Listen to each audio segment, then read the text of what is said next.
They're without Amari Stoudemire. They're without Tyson Chandler.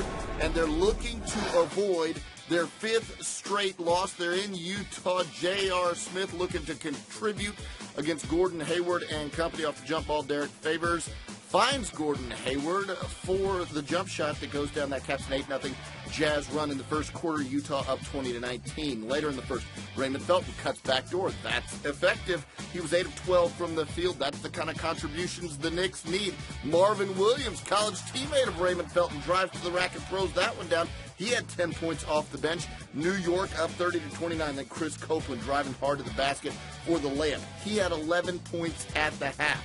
Later in the second, Mo Williams gets the steal. The Jazz go on the break.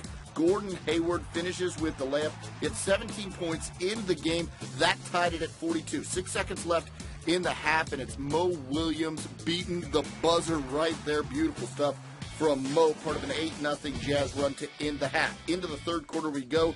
Utah makes a run. Gordon Hayward to Al Jefferson for the jumper. That caps a 16-4 run for the Jazz. Jefferson a double-double. Raymond Felton and New York right back at him. The beautiful pass up to J.R. Smith for the alley-oop. Then Jason Kidd outside to Smith for the triple. He had 20 points in 31 minutes off the bench. Finally, Raymond Felton, he contributed 19 points, drills that shot over Paul Millsap, and the Knicks on the road get a big W. Final score, 90-83.